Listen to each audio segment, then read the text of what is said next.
एक बार एक युवक गौतम बुद्ध के पास आया और गौतम बुद्ध से बोला कि ही बुद्ध, मेरे मन में इतने गंदे विचार क्यों आते हैं। मैं नहीं चाहता कि मेरे मन में गंदे विचार आए, पर मेरे मन में हमेशा काम वासना के विचार चलते रहते हैं और मैं इनके के बारे में सोच सोच कर बहुत परेशान हूं। मेरी ऊर्जा और समय यह सब सोचने में ही नष्ट हो जाता है और इन सब के विचारों की वजह से मैं कभी भी शांत नहीं रह पाता और मैं हमेशा ही स्त्रियों को देखकर मोहित हो जाता हूं, अपने आप को रोक ही नहीं पाता। बुद्ध मुस्कुराए और उन्होंने उसे युवक से पूछा, क्या तुम्हें पता है यह काम वासना होती क्या है? फिर लड़के ने उत्तर दिया और कहा, बुद्ध, मैं यह तो नहीं जानता कि काम वासना होती क्या है, पर हां, ये जो भी है बहुत बुरी चीज है। फिर बुद्ध ने उसे युवक से कहा कि सबसे पहले तो तुम यह समझना है कि प्राकृतिक रूप से जो भी चीज हमारे अंदर है वह बुरी नहीं है। हमारे जीवन में उसकी कुछ ना कुछ जरूरत है। वासना कोई बुरी बात नहीं है। यह तो हमारे मन की एक भावना है जो हमें किसी न किसी चीज की कमी का एहसास करवाती है और फिर हम उसे चीज को पाने के लिए उसे चीज की तरफ आकर्षित हो जाते हैं। जैसे अगर तुम्हारे पास धन की कमी है तो तुम में धन पाने की वासना उत्पन्न हो जाएगी। तो वासना कुछ और नहीं, बस एक प्रकार की कमी है जो कि एक प्रकार की जरूरत का एहसास है, और जब ये जरूरत शारीरिक हो तो हम इसे काम वासना का देते हैं। युवक ने गौतम बुद्ध को कहा कि बुद्ध, मुझे काम वासना का मतलब तो समझ में आ गया, पर आप मुझे यह बताइए कि यह हाथी कहां से है, कैसे आती है? यह गौतम बुद्ध ने कहा कि काम वासना कहीं से आती नहीं है, यह तो हमारे अंदर ही होती है और इसका होना तो जरूरी भी है, तभी तो मानव जाति का विस्तार होगा।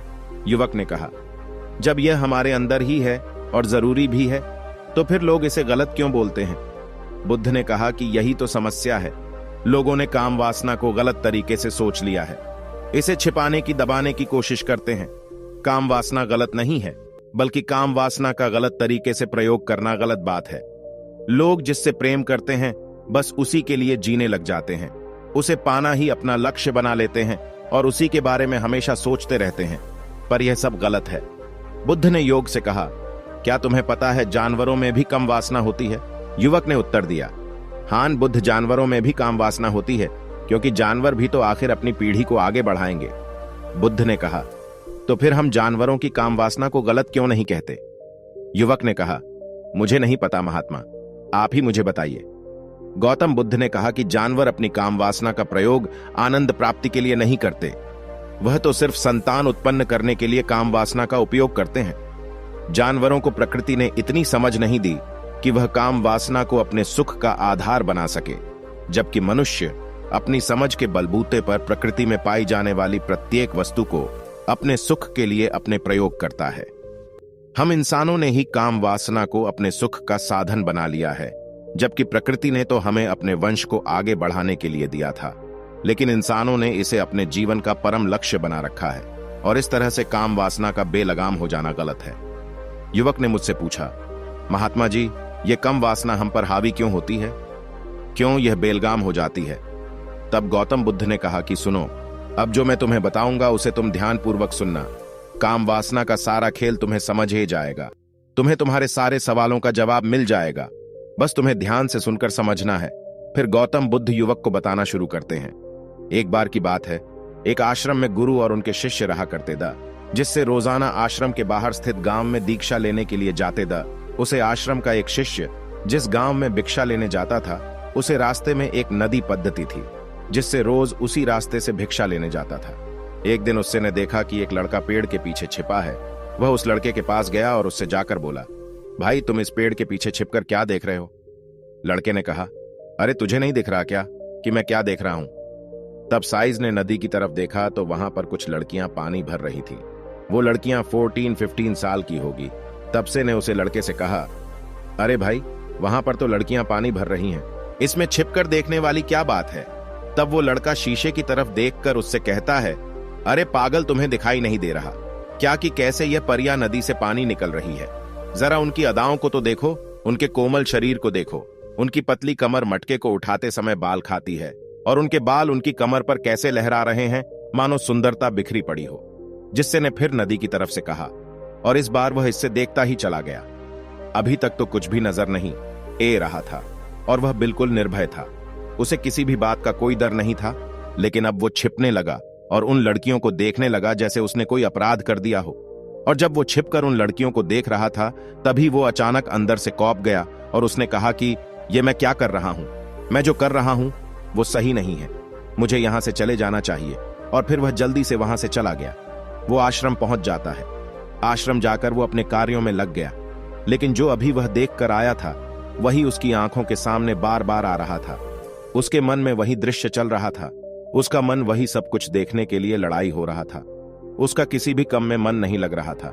सुबह होते ही वह रोज जल्दी ही भिक्षा के लिए आश्रम से निकल जाता और उसे नदी के पास वाले पेड़ के पास जाता, जहां पर वह लड़का पहले से मौजूद रहता था। उसके साथ मिलकर लड़कियों को छुप छुप कर देखता था। अब वह इससे रोज ऐसा करने लग गया। यह उसके रोज का काम हो गया। अब उसे शिष्य का मन किसी भी काम में नहीं लगता था। वो हमेशा ही किसी न किसी प्रकार के विचार में उलझा रहता। वो आश्रम के कार्यों को भी ठीक ढंग से नहीं कर रहा था।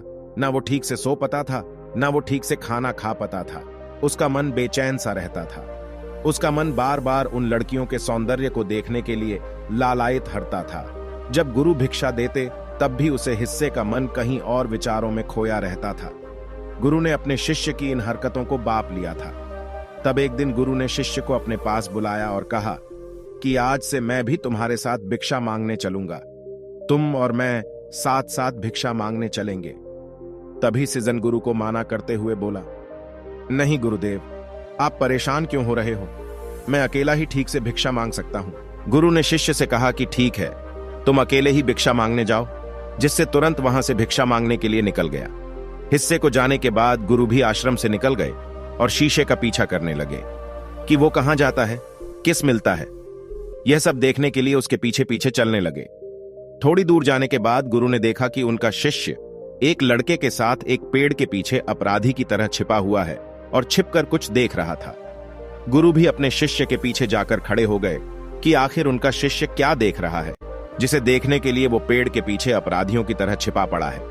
गुरु ने देखा कि उनका शिष्य पेड़ के पीछे छुपकर लड़कियों को देख रहा था, जो कि नदी से पानी भर रही थी। तभी गुरु ने शिष्य को कहा कि तुम क्या देख रहे हो? अपने गुरु की आवाज सुनकर वह इससे घबरा गया और उसके पसीने छूटने लगे। वह थर थर कांपने लगा, जैसे किसी चोर को चोरी करते समय रेंज हाथों पकड़ लिया हो। उसी से की हालत खराब हो गई। वो कुछ भी नहीं बोल कर रहा था।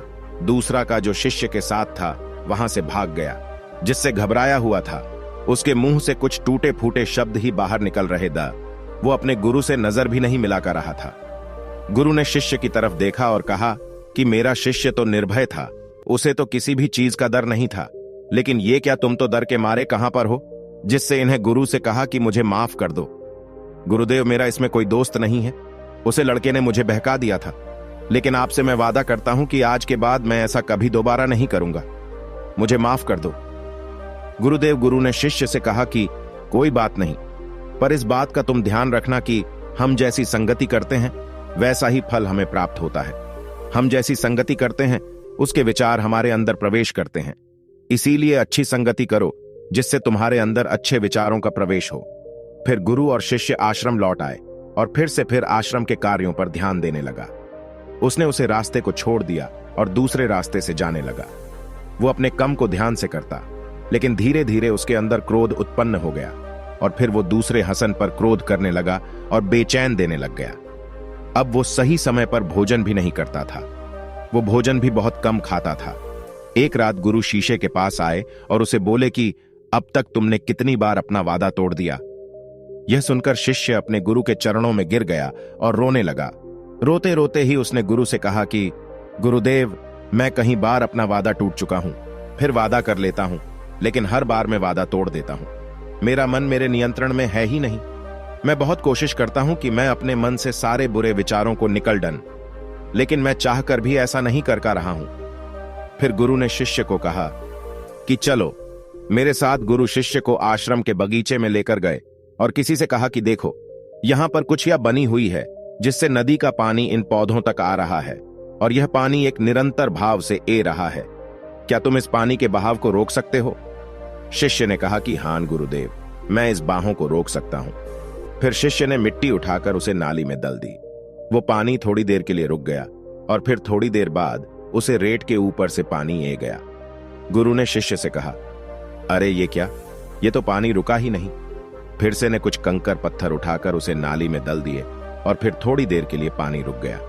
लेकिन फिर थोड़ी देर बाद ही उन कंकड़ पत्थर के ऊपर से पानी निकल आया। फिर गुरु ने कहा कि इससे यह क्या हुआ, पानी तो फिर से ए गया। तुम तो बोल रहे थे कि तुम इसे रोक दोगे क्या? हम किसी कम को रोकना चाहे तो क्या हम उसे रोक नहीं सकते? तब सीसी ने कहा, कोई बात नहीं गुरुदेव, मैं इस पानी को तो आपको रोक के दिखाऊंगा। फिर वह फिर से एक बड़ा सा पत्थर लेकर आया और उसे नाली पर दल दिया और पानी रुक गया। तब गुरु से कहा कि देखा गुरुदेव, मैंने कहा था ना कि पानी को मैं रोक दूंगा। मैंने पानी को रोक दिखाया, आपकी बात मैंने पूरी कर दी। गुरु मुस्कुराए और बोले, अच्छा जरा ध्यान से देखो, पानी रुक गया। क्या वो तो पीछे की नाली तोड़कर बाहर ए गया और अगल बगल से बह रहा है। और ध्यान से देखो, इस पत्थर की आगे भी ए गया और ये पानी अपना रास्ता बदलकर फिर से आगे की तरफ बह जाएगा। और फिर थोड़ी देर बाद ऐसा ही हुआ। फिर गुरु ने शिष्य को समझाया कि तुम्हारे साथ भी तो ऐसा ही चल रहा है। तुम बार बार प्रयास कर रहे हो, बड़े से बड़ा प्रयास कर रहे हो, पर हर बार तुम्हारा प्रयास टूट रहा है और यह हमेशा टूटता ही रहेगा। तुम कितना भी बड़ा पत्थर रख लो, लेकिन पानी तो अपना रास्ता बना ही लेगा। यह सब देखकर गुरु से कहा कि ही गुरुदेव, क्या कोई तरीका नहीं है जिससे मैं गंदे विचारों से बाहर निकल सकूं? और यह मेरे मन में आई नहीं। गुरु शिष्य को एक नदी के पास ले गए जहां से उसे बगीचे में पानी नहीं आ रहा था। गुरु ने शिष्य से कहा, वो पानी इसी नदी से जा रहा है। अगर हम यहीं से उसे रास्ते को बंद कर दें जहां से पानी बगीचे में जा रहा है, तब क्या हम पानी को रोक नहीं सकते? जिससे ने कहा कि हां गुरुदेव, अवश्य ऐसा हो सकता है। मैं इस पानी को यहीं से बंद कर देता हूं, तब आगे की नाली में पानी जाएगा ही नहीं और फिर बगीचे में पानी जाएगा ही नहीं। फिर से इन्हें नदी से जाने वाले रास्ते को बहुत मेहनत करके पत्थर और मिट्टी दल डालकर बंद कर दिया और गुरु से कहा कि गुरुदेव, मैंने पानी को बंद कर दिया है, अब यह पानी बगीचे में जाएगा ही नहीं। तब गुरु ने कहा, किसी से अगर पानी बगीचे में नहीं जाएगा तो पेड़ पौधों को पानी कहां से मिलेगा? उन पेड़ पौधों को तो पानी की आवश्यकता है और उन पेड़ पौधों में कुछ पेड़ पौधे तो ऐसे हैं जिनको रोज पानी की आवश्यकता है। वह तो मुरझाकर मर ही जाएंगे, उनका क्या होगा? पानी तो हमें खोलना ही होगा। जिससे ने गुरु की बात सुनकर वापस नदी से जाने वाले पानी का रास्ता खोल दिया। तब गुरु ने शिष्य से पूछा, जिससे अगर हम इस नदी के पूरे पानी को बगीचे की तरफ मोड़ दे तो क्या होगा? तब साईं जवाब दिया कि गुरुदेव, वहां पर जितने भी पेड़ पौधे हैं वो गलकर नष्ट हो जाएंगे, वहां पर कुछ नहीं बचेगा। फिर गुरु मुस्कुराए और बोले, तुम इस बात को समझो कि हमें किसी भी चीज को रोकना नहीं है, बस हमें हमेशा संतुलन बनाए रखना है। कम पानी से भी पौधे नष्ट होते हैं और ज्यादा पानी से भी पौधे नष्ट होते हैं। हमारा जीवन संतुलन से ही चलता है। गुरु ने शिष्य से कहा कि अगर मैं तुम्हें कुछ कहूं कि तुम आम के बारे में मत सोचो, तो तुम्हारे मन में सबसे पहले किसका चित्र आएगा? शीशे ने कहा कि गुरुदेव, मेरे मन में तो पहला चित्र आम का ही आएगा। गुरु ने कहा कि जब हम गंदे विचारों को जबरदस्ती रोकने का प्रयास करते हैं तो वह और मजबूती के साथ हमारे अंदर प्रवेश करते हैं, हमारे अंदर उठाते हैं। इसीलिए हमें उन्हें कभी भी दबाने की कोशिश नहीं करनी चाहिए। फिर गुरु ने शिष्य को जाते हुए कहा कि हमारे गंदे विचार बुरे लोगों की संगति करने की वजह से भी आते हैं। कई बार क्या होता है कि कामुकता हमारे अंदर होती नहीं है, लेकिन कुछ अश्लील लोगों के साथ रहने की वजह से यह हमारे अंदर हावी हो जाती है। फिर शिष्य ने कहा कि गुरुदेव, आप सही कह रहे हैं, मैं अपने मार्ग से भटक गया था। फिर वो शिष्य उसे रात बहुत ही चैन की नींद सोया। सुबह अपने कार्यों को पूरे मन से किया और फिर सुबह वो भिक्षा लेने के लिए उसी रास्ते से गया जहां वह लड़का आज भी पेड़ के पीछे छुपकर उन लड़कियों को देख रहा था। वो शिष्य नदी पर गया जहां वह लड़कियां पानी भर रही थी। उसने उन लड़कियों से पानी मंगा। उन लड़कियों में से एक लड़की ने उसे पानी पिलाया और उसे सन्यासी शिष्य के चरण छुए शिष्य ने उसे आशीर्वाद दिया कि तुम्हारा कल्याण हो। जिससे का मन सकारात्मक ऊर्जा से भर गया। उसके चेहरे पर मुस्कान आ गई थी, जैसे कि उसे कुछ खोया हुआ वापस मिल गया हो। वह वापस अपने रास्ते से जाने लगा। तभी पीछे से वह लड़का ए गया जो पेड़ के पीछे छुपा हुआ था। वह शीशे के पास आया और बोला कि क्या बात है, आज तो तुमने नजदीक से दर्शन कर लिए, तुम तो मुझसे भी आगे निकले।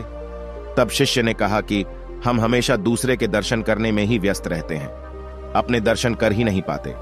तुम कब तक इस पेड़ के पीछे छुपाते रहोगे? किसी को पसंद कर लो, उससे बोल दो।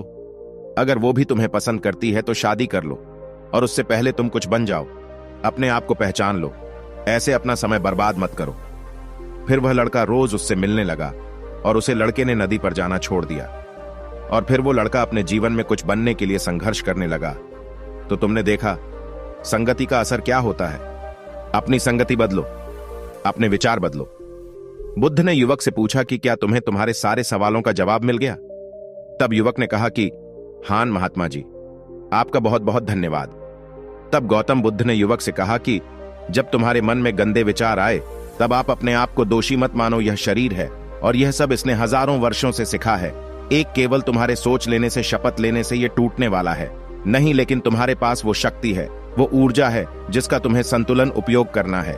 तुम एक जीवित ऊर्जा हो जो कुछ भी अनुभव करने के लिए स्वतंत्र है, जो निर्माण करने के लिए स्वतंत्र है। इसीलिए तुम अपने आप को पहचानो। यह बोलकर गौतम बुद्ध मोहन हो गए और वो युवक वहां से चला गया।